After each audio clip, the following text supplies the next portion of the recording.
Love, you are the greatest gift God has ever given me.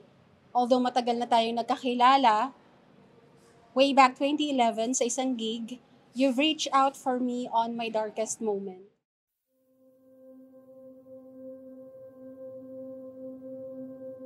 Hindi nga ako yung ideal man na gusto mo.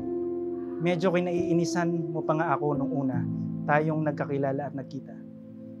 Few years ang dumaan pa sa buhay natin bago nagkaroon pa tayo ng connection and totally na-develop ang feelings hanggang naging inner relationship tayong dalawa.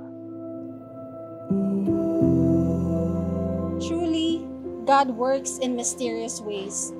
You came unexpectedly at biglang gumaan lahat para sa akin ng mga challenges sa buhay ko. Nagsimula sa kamustahan at doon nagsimula yung connection and constant communication natin. I never thought that we would get along on almost everything, lalo na sa mga dreams and goals natin sa buhay. Regalo ko sa iyo.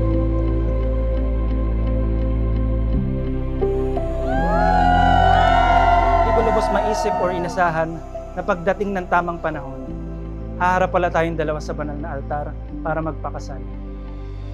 Totoo talaga yung everything happens within God's perfect plan, and God's plan is always more beautiful than our desires. Taos puso akong nagpapasalamat sa ating Panginoong Diyos dahil pinagkalooban niya ako ngayon ng asawa ng mga kasama ko panghabang buhay.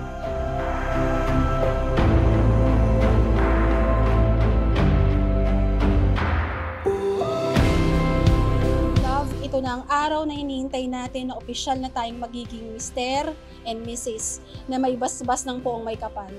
Ito ang isa sa mga pangarap, mabibigyan na natin ng katuparan. At ang iba pa nating mga pangarap ay magkasama nating aabutin sa tulong ng Diyos.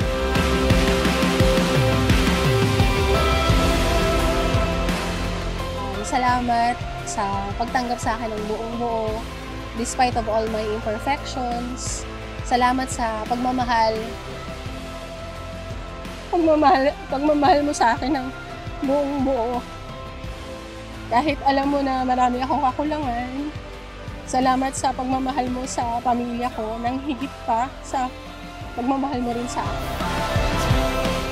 Sa pagkakataon na kailangan mong umiyak at ikay nalulungkot, alam mo naman yan, palaging nandyan ako para sa'yo, para maging crying shoulder. I love you so much, love. Mahal na mahal kita. Nagkakilala kami ni Michael way back 2011. That time, kinuha siyang sessionista. Pero ako talaga yung may regular gig sa Eduardo's that time. Siyempre, same passion, music. Through music, kaya kami nagkakilala.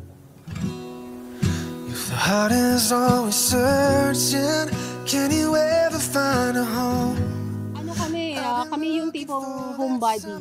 Kaya kahit na, halimbawang kahit iwanan lang kami sa isang place, basta hindi kami nagkakaubusan talaga ng kwento. Para kung madaldal ako, mas madaldal siya. Kaya ayun, nagja-drive talaga kami sobra. When you look me in the eyes, Love, sorry sa ugali ko kung meron ka mang ugali na hindi nagugustuhan paminsan-minsan. Kung meron man mas malalim pa doon na dapat kong isorry, alam mo na yon.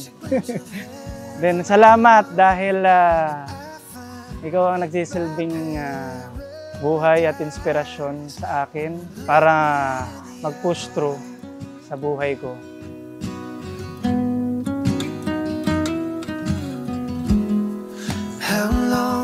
Love, mahal na mahal kita. Alam mo yun kung gaano ko kamahal. Pinapangako ko sa'yo na mamahalin pa kita sa abot ng aking makakaya, sa huli kong hininga, at pipiliin kita araw-araw.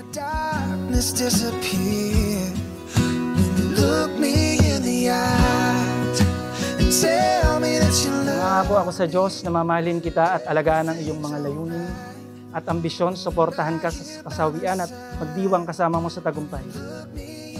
Ano man ang pagdaanan natin sa buhay, gaano man katagal ang lumipas pa, alam kong patuloy tayong mag-grow na magkasama.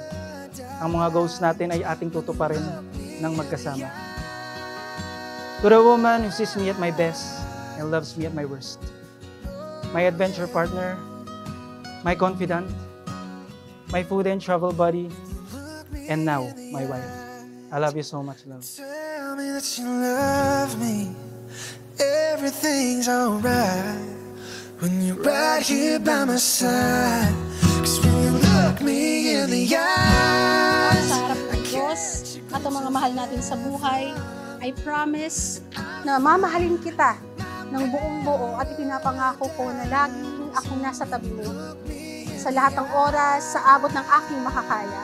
I vow to be your best friend, navigator, ka-duet, ka-food trip, buddy, and loving wife through our life's adventures. I vow to support you in all your dreams and aspirations. Today and always, pipiliin kita araw-araw. I love you, asawa ko.